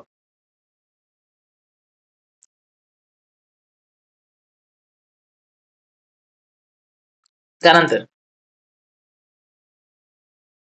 पॉझिटिव्हला कंपॅरेटिव्ह कसं करायचं आणि कंपॅरेटिव्हला पॉझिटिव्ह कसं करायचं त्याचे रूल्स आहेत. ओके, जर तुम्हाला पॉझिटिव्हला कंपॅरेटिव्ह करायचंय किंवा कंपॅरेटिव्हला तुम्हाला पॉझिटिव्ह करायचंय, सो त्यासाठी तुम्हाला इथे दिले बघा. इथं तिसरा जो नियम आहे तो आहे ऍज आणि सी दॅन. ओके, हे तुम्हाला माहित असलं पाहिजे. ओके, या गोष्टी लक्षात ठेवा. त्यानंतर रूल इथे दिलाय पॉझिटिव्ह साठी. सो नो अदरनी सुरुवात केली तरी तुम्ही चालेल. ओके, हेल्पिंग वर्ब तुम्ही त्याच्यामध्ये वापरला तरी चालेल, हॅज पी हॅज वापरला तरी चालेल. कंपॅरेटिव्ह मध्ये दॅन एनी अदर शब्द वापरू शकता तुम्ही. ओके ओके, हे काय हे हे जरा थोडेसे टेक्निकल, थोडेसे डिफिकल्ट आहे, पण तुम्ही इथे थोडस तुमच्या मेन फोकस राहू शकता की डिग्री ऑफ कंपॅरिझन मध्ये आपल्याला कशी सुरुवात करायची. सो पॉझिटिव्ह मध्ये ऍज पी ऍज, कंपॅरेटिव्ह मध्ये सी दॅन, सुपरलेटिव्ह मध्ये द. ओके, सो हे जे शब्द तुम्हाला माहित पाहिजे जेव्हा डिग्री ऑफ कंपॅरिझन तुम्ही कराल ना, तर डिग्री ऑफ कंपॅरिझन करत असताना तुम्हाला हे माहित पाहिजे की बोलतात ना, सगळ्यात महत्वाचं की तुम्ही शब्द तुम्हाला माहित असले पाहिजे, लार्ज, लार्जर आणि largest. Okay, so degree of comparison कधी पण आयडेंटिफाय करायला तरी करा. आणि जर ह्या सिंपल बेसिक रूलवर पेपर व्यवस्थित द्या. ओके, म्हणजे पेपरला आलं तर कंपॅरेटिव्ह डिग्री व्यवस्थित सोडवा. त्यानंतर आता येऊया आपल्या मेन टॉपिक रायटिंग स्किल्सवर. रायटिंग स्किल्सवर आल्यानंतर तुम्हाला लेटर रायटिंगला खूप जास्त फोकस करायचंय, कारण लेटर रायटिंग एक असा टॉपिक आहे जो तुम्ही व्यवस्थित नाही करत आहे अजून देखील. सो मी आता ते क्लिअरली सांगतोय. सो आता बघा, दोन तुमच्याकडे असतात. एक असतं तुमचं इनफॉर्मल पत्र जे तुमच्या स्क्रीनवरती आहे, आणि त्यानंतर तुमचं असतं फॉर्मल पत्र. सो मी फॉर्मलला प्रिफरन्स देतो. सो तुम्ही पण फॉर्मललाच द्या. मी फॉर्मलच इथं तुम्हाला व्यवस्थित एक्सप्लेन करणार आहे. सो आता इथं नीट लक्ष दिलं. पहिला तुम्हाला आहे सेंडर्स ऍड्रेस, म्हणजे ज्याला पाठवायचे त्याचा ऍड्रेस आणि डेट. सो आता नीट लक्षात घ्या, जी शेवटची ओळ असते ऍड्रेसची त्याच्यानंतर फुल स्टॉप किंवा कॉमा आला नाही पाहिजे. एक लक्षात घ्या, इथं इथं काही चालेल नाहीये. सो ही चूक तुम्ही करू नका. जर फुल स्टॉप आला तरी ठीक आहे, पण इथं कॉमा नाही आला पाहिजे, कारण इथं कॉमा टाकला तर मग तुम्ही तुमच्या याच्यामध्ये बसत नाही, कोणत्या त्या हार्फ मार्क्स मध्ये बसत नाही, कारण पॅटर्न तुम्ही चुकवलेला आहे. सो ऍड्रेसच्या शेवटच्या ओळीला कॉमा आला नाही पाहिजे. तारखेच्या शेवटी सुद्धा कॉमा नाही आला पाहिजे. जर इथं तुम्ही जागा बघितली तर कॉमा नाहीये, इथे पण कॉमा नाहीये. त्यानंतर तुम्हाला इथली लाईन एक सोडून द्यायची. टू, परत सगळं व्यवस्थित लिहायचे. इथे सुद्धा ऍड्रेसच्या शेवटी तुम्हाला कॉमा द्यायचा नाहीये. त्यानंतर सगळ्यात महत्वाचं इथे एक लाईन लिव्ह करायची. एक लाईन लिव्ह केल्यानंतर तुम्हाला सब्जेक्ट द्यायचे. ओके, सब्जेक्टच्या जर खाली बघितलं, सब्जेक्टच्या खाली काही लिहिलेलं नाहीये, आणि तुम्ही पण पेपरला काही लिहायचं नाहीये. आलं लक्षात? सब्जेक्ट प्रॉपरली एकाच लाईनीपासून सुरुवात झाला पाहिजे, आणि जर अजून लिहायचा असेल तुम्हाला तो खाली येऊन सब्जेक्टच्या नंतर पुन्हा एकदा एक लाईन सोडायची. हाफ मार्क्स तुम्हाला सब्जेक्टसाठी भेटला, हाफ मार्क्स तुम्हाला रिसिव्हर्स ऍड्रेससाठी. आता इथे लक्षात घ्या, इथे तुमचे 1.5 मार्क तुम्हाला भेटलेले आहेत. हे पहिलं डोक्यात घालण्यासारखी गोष्ट आहे, पण आपण काय करतो, आपण ह्याच मध्ये चूक करून टाकतो. इथे आपण फॉर्मॅटमध्ये बसत नाही, इथे आपण लाईन सोडत नाही, इथे प्रॉपरली आपण रिप्रेझेंटेशन करत नाही. सो ही गोष्ट झाली नाही पाहिजे. ओके, त्यानंतर पुढे गेल्यानंतर रिस्पेक्टेड स्टडी. इथं पॅराग्राफ द्यायचा नाहीये, लगेच चालू करायचंय लाईनीपासून. इथे नीट लक्ष द्या सगळ्यांनी. इथे लक्ष नाही दिलं तर जरा थोडंसं अवघड होणार आहे. इथे पॅराग्राफ द्यायचं नाही. आपण आता पॅराग्राफ बनवतो बरोबर की नाही. आपण काय करतो, असं लिहितो, रिस्पेक्टेड सर. चूक ही करतो आपण. रिस्पेक्टेड सर लिहिल्यानंतर आपण इथून सुरुवात करतो, that is my name is. Okay, so ही जी जागा आपण सोडतो ना, ही जागा सोडायची नाहीये. ही जागा सोडली तर तुम्ही त्या फॉर्मॅटमध्ये येत नाही. तुम्हाला मी सांगेल खाली गेल्यानंतर आता कशी मार्क डिस्ट्रीब्यूट झाले. ओके, आता एक लक्षात घ्या, इथं हा पहिला पॅराग्राफ आहे का. या पहिल्या पॅराग्राफ मध्ये बाबा ती कोण आहे, ती काय करते, याच्याबद्दल सगळं सांगितलंय. त्यानंतर जर तुम्ही खाली आले तर हा तुमचा दुसरा पॅराग्राफ आहे. ओके, हा दुसरा पॅराग्राफ आहे, आणि हा तुमचा तिसरा पॅराग्राफ आहे. पण जर तुम्ही व्यवस्थित बघितला, पॅराग्राफला सुरुवात म्हणजे जागा सोडली नाही पॅराग्राफच्या आधी, एकदम लगेच कंटिन्यू केलेली.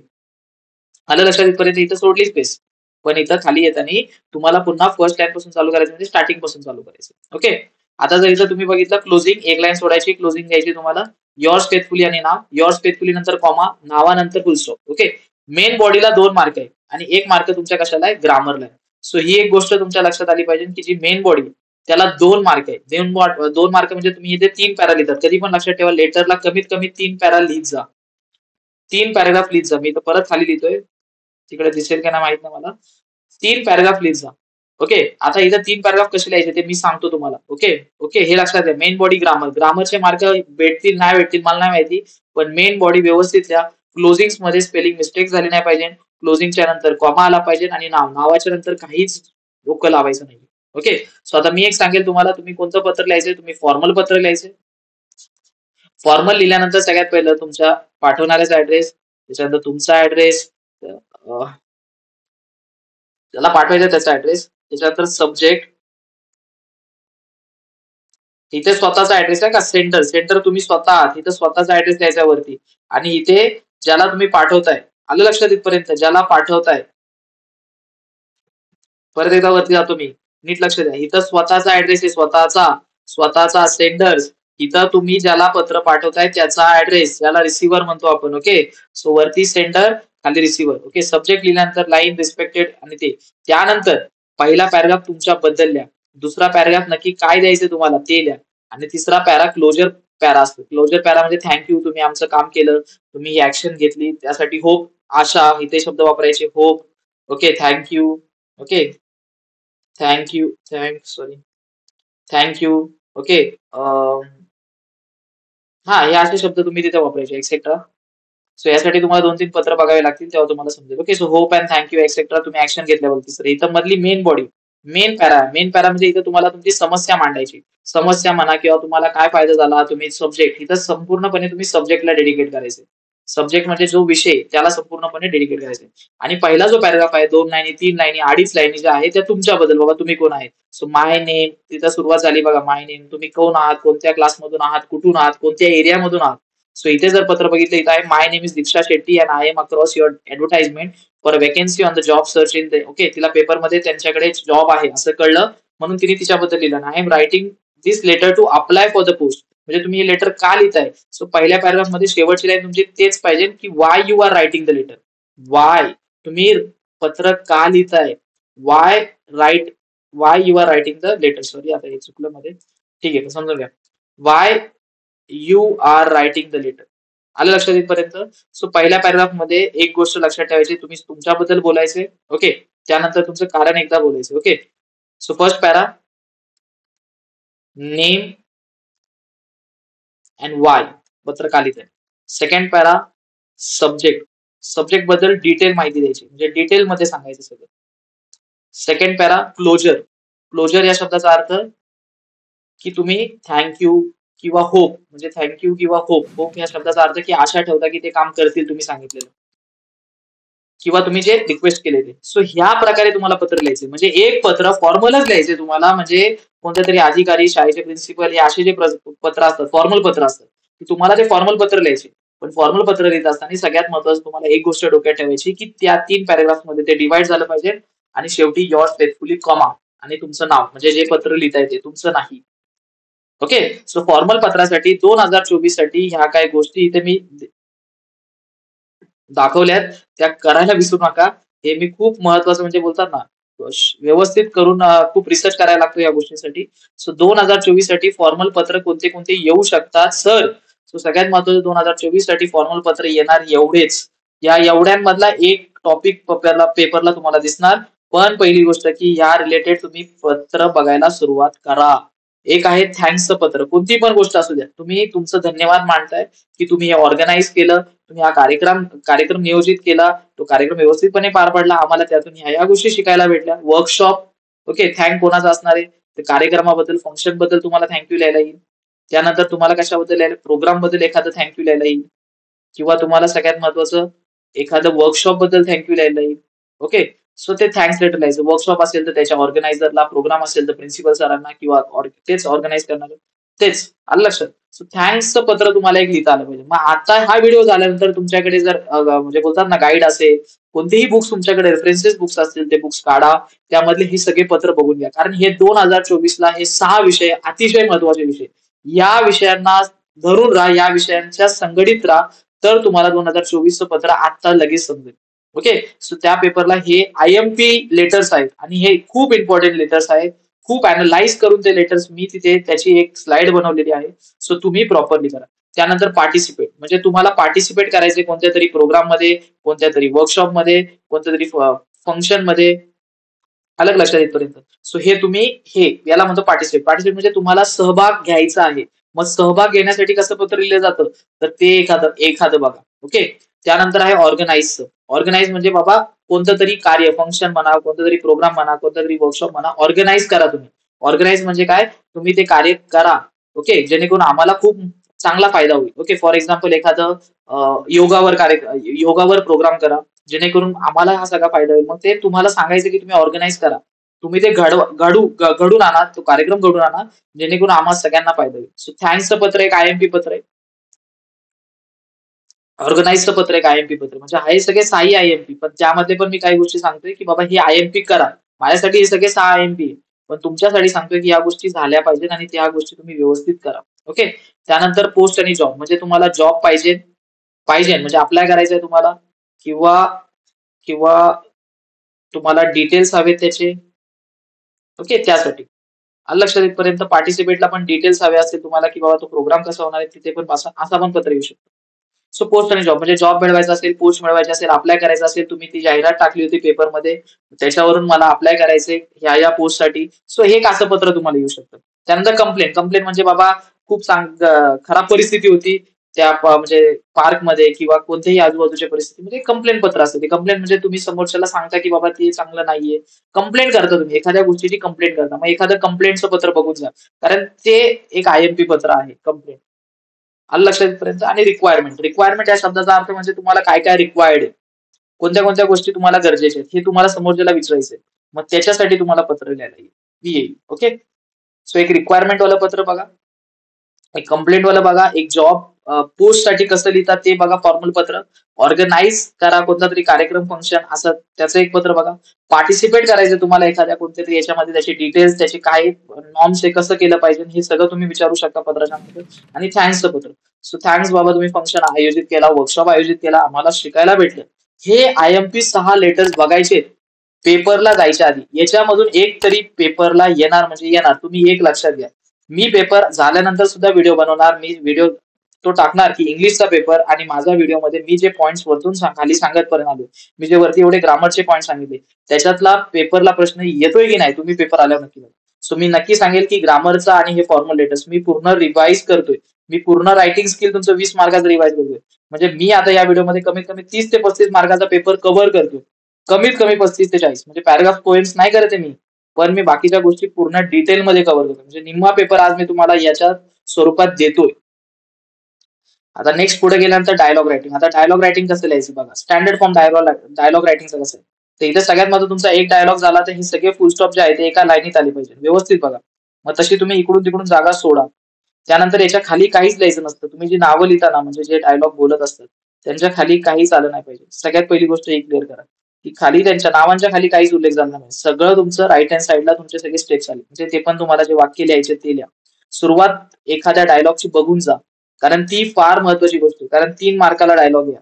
तिथे 1 मार्काला तुम्हाला आधी कंप्लिशनला येतं. 1 मार्काला तुमचे जे क्वेश्चन आन्सर्स. सो सगळ्यात 5 मार्काची ही ऍक्टिव्हिटी आणि हीच करा. डायलॉगच करा. स्पीच लिहू नका. डायलॉगलाच जा. पण डायलॉग व्यवस्थित बघून जा. 4-5 डायलॉग व्यवस्थित बघून जा. डायलॉगची स्टार्टिंग बघून जा. त्या विषयावर बघून जा. आणि मी याच्यामध्ये तुम्हाला एक गुरुमंत्र देतो डायलॉगचा की तुम्ही लवकर पॉइंटवर या. हं. लवकर पॉइंटवर म्हणजे तुमचा दुसरा डायलॉग हा पॉइंटवर असला पाहिजे किंवा पहिला डायलॉग पॉइंटवर असला पाहिजे. 3-4 डायलॉग असे लिहू नका. Where you have been, how you are, good morning, good evening, कसे आहात हे सगळं टाइमपास करू नका. मुद्द्याचं बोला. मी पहिलं सांगेल डायलॉग मध्ये ही चूक करू नका. समोर त्याचा टाइमपास करू नका आणि तुम्ही काहीही म्हणू नका. ओके. आता इथे बघा डायरेक्ट आलं. Well good morning sir. Son why do you sound so unhappy today? Good morning mother. Actually I failed to qualify for the interstate chess competition. I am feeling so sad. आले मुद्द्यावर आला तू लगेच. तो second point मध्येच त्यांनी directly लिहिले बघा मुद्द्यावर. हे लय महत्वाचं आहे की तुम्ही पॉइंटवर येत नाही. मी खूप जणांचे पेपर चेक केले. मी खूप जणांचे पेपर पाहिलेत. मला एक गोष्ट सगळ्यांमध्ये खटकती मनाला ती म्हणजे तुम्ही मुद्द्यावर येत नाही. तुम्ही खूप वेगळ्या वेगळ्या अँगलने ती गोष्ट तुमच्याकडे येत म्हणजे फिरवत राहतात. पण तुम्हाला मुद्द्यावर येऊन त्या मुद्द्यांवर बोलता येत नाही. तर मुद्द्यांवर बोलण्याचा प्रयत्न करा. कारण हे इझिली 5 मार्क भेटतात तुम्हाला. त्यानंतर व्हर्बल टू नॉन व्हर्बल मध्ये. आता व्हर्बल टू नॉन व्हर्बल मध्ये खूप मोठ्या चुका केल्या तुम्ही. हा आकृती काढायची तुम्हाला. पण आकृती काढायला सुद्धा काही नियम बोर्डाचे हे लक्षात घ्या. तुमचे जे 5 मार्क आहेत ते 5 मार्क तुम्हाला असे सहजा भेटत नाही. त्या 5 मार्कामागे खूप काही बोलतात ना, 1-1 मार्काच्या गोष्टी त्यांनी एक्सपेक्ट केल्यात तुमच्याकडून. एक्सपेक्ट या शब्दाचा अर्थ समजून घ्या. तुम्हाला ते करायचंच आहे. बघा टायटल तुम्हाला द्यायचे सगळ्यात महत्त्वाचं. टायटल तुम्हाला दिलं जात नाही पेपरला. टायटल तुम्हाला बनवायचं. टायटललाच 1 मार्क आहे बाळांनो. सो टायटलला एवढं सहजा हलक्यामध्ये घेऊ नका. आलं लक्षात इथपर्यंत. टायटल तुम्हाला संपूर्ण पॅराग्राफ वाचायचा आहे. त्या पॅराग्राफ वाचल्यानंतर तुम्हाला टायटल थोडासा विचार करून लिहायचा आहे. कारण तो विचार करून तुम्हाला लिहिण्यासाठी 1 मार्क दिलेला आहे. त्याच्यामध्ये पण खाडाखोड नकोय. आलं लक्षात. त्यानंतर बघा 2 मार्क इथे दिलेत खाली. 2 मार्क तुम्हाला सगळे पॉइंट्स मांडण्यासाठी म्हणजे सगळे पॉइंट जर तुम्ही मांडले असतील तर तुम्हाला 2 मार्क भेटणार. एखादा पण तुम्ही मिस केला असेल तर तुम्हाला ते 2 मार्क भेटणार नाही. अर्धा मार्क कट होईल. जास्त पॉइंट्स मिस केले असेल तर 1 मार्क कट होईल. ग्राफिक लेआउटला 1 मार्क आहे. ग्राफिक लेआउट म्हणजे हे जे बॉक्सेस आहे ना बॉक्स एकाच सारखे पाहिजे. बघा सगळे एकाच सारखे आहेत की नाही. एकाच सारखे खाली वरती छोटं मोठं होत नाही. तुम्ही काय करता काही गडबडीमध्ये सगळं छोटं मोठं करता. ॲरो बघा ॲरो. ॲरोची साईज बघा किती स्पेस सोडायचं हे कळलं पाहिजे ना आत्ताच. स्पेस बघा त्यांचा कसा युनिफॉर्म याला युनिफॉर्म बोलतो म्हणजे सगळीकडे एकसारखा स्पेस त्यांनी सोडला त्याला ग्राफिक लेआउट बोलतो. ग्राफिक लेआउट आणि त्यानंतर ओव्हरऑल प्रेझेंटेशन. ओव्हरऑल प्रेझेंटेशन म्हणजे तुम्ही लिहिलं कसं हे फ्लो तुमचा बरोबर आहे का तुम्ही पॉईंट कोणता उलटा पालटा तर नाही गेला याच्या आधी ते त्याच्या आधी ते तर नाही लिहिलं. ओके त्याला एक मार्क आहे. म्हणजे बोलतात ना टायटल आणि जर ग्राफिक लेआउट व्यवस्थित काढला तरी 2 मार्क भेटले आणि एखादे पॉईंट पण व्यवस्थित मिस केलं तरी 3-4 मार्क व्यवस्थित भेटतात. पण माझं एक अनुमान आहे की याच्यामध्ये 4.5 ते 5 मार्क भेटतात म्हणजे भेटतात. 4.5 ते 5 मार्क भेटतात म्हणजे भेटतात. सो एक सांगेल की मी IMP थोड्या गोष्टी व्यवस्थित आज पेपरला बघून जा. समजलं आणि चूक करायची नाही आणि 2-4 एक्झाम्पल्स बघायचे त्याचे सारखे सारखे इकडे तिकडे. त्यानंतर न्यूज रिपोर्ट बद्दल आता मी इथं बोलेन. न्यूज रिपोर्टचं कशी सुरुवात आहे कसं करायचं जो खालीच पहिले जातो टायटल अँड बिगिनिंगला 1 मार्क आहे. म्हणजे टायटल हे मिस हे इकडे लिहिलंय स्टुडंट रिपोर्टर म्हणजे कोणी ती न्यूज रिपोर्ट लिहिलाय त्याचं नाव नक्की कुठं झाले आणि कधी झाले हे खूप महत्वाचं आहे. प्लेस पहिली प्लेस लिहायची कॉमा डेट लिहायची हे माहित नाही पोरांना भरपूर प्लेस आणि डेट आणि इथं ज्याने काढले ते अशा 2 गोष्टी याला 1 मार्क भेटला. दुसरी गोष्ट 1 मार्क ग्रामरला आहे. 2 mark use of appropriate example म्हणजे खूप चांगली उदाहरणं वापरली असेल आणि फॉर्मॅट व्यवस्थित लिहिला असेल तर 2 मार्क. लॉजिकल ऑर्डर म्हणजे तुम्ही जसं झालंय तसं ती घटना लिहिली की नाही जसा कार्यक्रम झालाय तशी कार्यक्रम ऍक्सिडेंट झालाय तर तसं तशा त्या गोष्टीने तुम्ही ते सुरुवात आणि एंड केलंय की नाही हे फार महत्वाचं आहे. ओके आणि शेवटी तुम्हाला काय लिहायचंय कन्क्लुजन. कन्क्लुजन फार महत्वाचं आहे म्हणजे त्याच 1 मार्काला कन्क्लुजन एंड करायचं. सो जर इथे बघितलं इथं पॅराग्राफ दिले बघा इथं जागा सोडली इथं जागा सोडली इथं जागा सोडली. सो इथे सुद्धा 3 पॅराग्राफ आहे. 3 पॅराचे एक लक्षात ठेवायचे 3च पॅरा इथं पण. ओके 3 पॅरामध्ये स्टार्टिंगला बघा पहिला पॅरा काय सांगतो पहिला पॅरा तुम्हाला सांगतो की नक्की ती घटना म्हणजे ते जे कार्य असेल किंवा ती जी घटना असेल ती नक्की कुठं झाली ती घटना नक्की कुठं झाली. सो पहिल्या पॅराग्राफ मध्ये बाबा तुम्हाला प्लेस डेट हे सगळ्या गोष्टी मेन्शन करायच्या कधी झाली काय झालं ते सगळं. दुसरा पॅरा नक्की कार्यक्रम काय होता आणि फंक्शन काय होतं. दुसरा पॅरा आणि तिसरा पॅरा तुम्ही काय शिकले म्हणजे कन्क्लुजन काय झालं. आय लव्ह द पालक puris was the little child sed as she hungrily ate up the food items. Many such festivals are now being planned by other institutions in the various places of Mumbai. Okay म्हणजे conclusion तो कार्यक्रमाचं शेवट तुम्हाला कसं वाटलं किंवा सगळ्यात महत्वाचं की बाबा त्या कार्यक्रमाच्या शेवटी तुम्हाला काय शिकायला भेटलं. समजा चीफ गेस्ट आले होते तर चीफ गेस्ट कार्यक्रमाला आल्यानंतर त्यांनी काहीतरी सांगितलं असेल. So it was a great thing to learn from this event that life is hard but if we struggle so it may be easy for us. So हे जे असतं ना हे खूप महत्वाचं आहे. सो ह्या ज्या गोष्टी असतात ह्या बेसिकली आपल्याला कळल्या पाहिजे की त्या कशा मांडायच्या. सो पॅराग्राफ फार महत्वाचे पॅराग्राफ जागा सोडणं फार महत्वाचं आहे. तिकडे सोडल्या नव्हत्या आपण आधी पण आता इथे जागा सोडणं फार महत्वाचं आहे. ओके सो हे झालं तुमचा रिपोर्ट हा झाला रिपोर्टचा फॉर्मॅट 2-3 रिपोर्ट न्यूज रिपोर्ट बघून जा. ओके त्यानंतर काही शब्द मी इथे दिलेत. सो बघून घ्या. कोरोना कॉर्नर कोपरा डॉटर मुलगी स्प्रेड पसरणे वर्ल्ड जग ड्रीम स्वप्न हे IMP आहे सगळे म्हणजे हे जे शब्द मी सगळे दिलेत ना हे पेपरला येणार आहे. सो मी काय असंच टाइमपास म्हणून दिलेलं नाही. स्किनी तर स्किनीचा शब्द काय तर बारीक सेफ्टी सुरक्षितता लोकल स्थानिक काउंट मोजणे फ्रेंड मित्र चेंज बदल वुड्स जंगल रान रायटर लेखक इथं लक्ष द्या छोटे छोटस तुम्ही जरा बरोबर लक्ष दिलं तर दिसेल. रायटर लेखक रूमर रूमर म्हणजे अफवा रिजन म्हणजे प्रदेश सिक्रेट गुपित पॉप्युलर प्रसिद्ध वुंड वुंड म्हणजे जखम पॉवरफुल शक्तिशाली वेल्थ संपत्ती सोल्जर सैनिक मेडल पदक पोर्ट बंदर पोर्ट माहित असेल इंडिया पोर्ट भेट तिथे जे होडी येऊन लागतात प्रॉब्लेम समस्या नोटीस सूचना रूट मार्ग ट्रेनचा रूट बसचा रूट व्हिजिटर पाहुणा पर्यटक सपोर्ट आधार देणे स्लेब गुलाम मॅनेजर व्यवस्थापक. ओके सो हे IMP आणि त्यानंतर तुमचे ते मनी नो पेन नो गेन कष्टाशिवाय फळ मिळत नाही.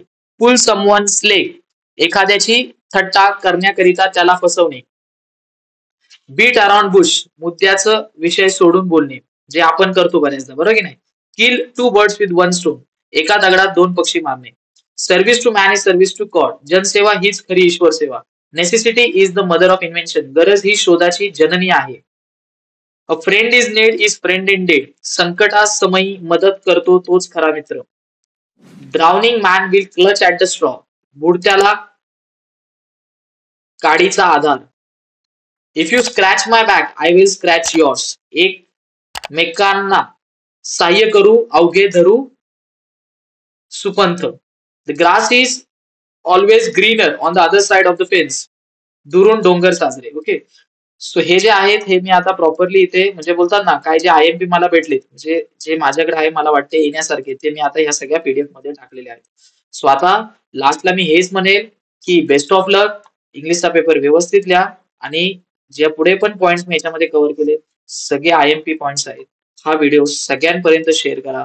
तुमचे ग्रुप्स असतील तर त्या ग्रुप्सला सुद्धा पाठवा जेणेकरून लास्ट टाइमला कोणीही रिव्हिजन करून बेस्ट व्हिडिओ म्हणजे बेस्ट गोष्ट त्याला भेटेल.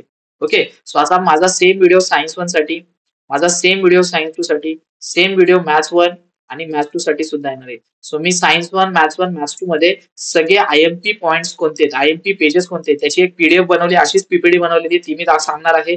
आणि त्यानंतर याच्यामध्ये येणाऱ्या आकृत्या, आकृत्या म्हणजे सगळे डायग्राम्स कोणते, तर ते सगळे डायग्राम सुद्धा मी सांगणार आहे की बाबा कोणते. ओके. सो आता बघा तुम्हाला जर बघायचं असेल तर मी एक गोष्ट दाखवू शकतो तुम्हाला लगेच.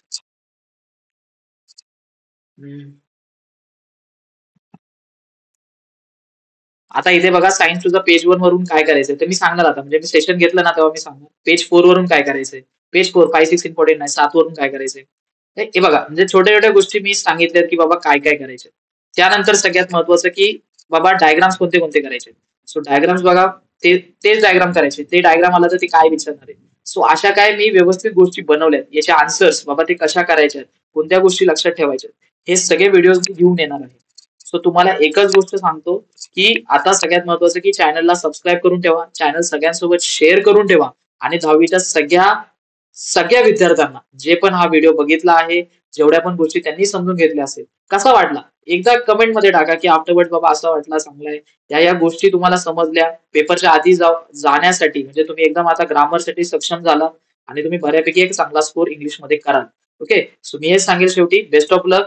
तयारी खूप चांगल्या रीतीने करा आणि आपल्या क्लासला नक्की सबस्क्राईब करा. One of the best. दुसरी गोष्ट शेवटी मी हे सांगेल की साईडला तुम्हाला स्पोकन इंग्लिश आणि करिअर टेस्ट बद्दल दिसत असेल स्क्रीनवरती. सो करिअर टेस्ट 12वीच्या विद्यार्थ्यांनी 10वीच्या विद्यार्थ्यांनी नक्की द्या. आपल्या शिक्षणाचा कल कुठे कोणत्या क्षेत्रामध्ये आपण गेलो पाहिजे याची खात्री आपल्याला नक्की भेटते. ओके. सो तो रिपोर्ट आल्यानंतर तुम्हाला प्रॉपर कळतं की तुम्ही कोणत्या क्षेत्रात गेले पाहिजे. असा ग्राफ भेटतो तुम्हाला की तुम्ही कोणतं क्षेत्र केलं पाहिजे.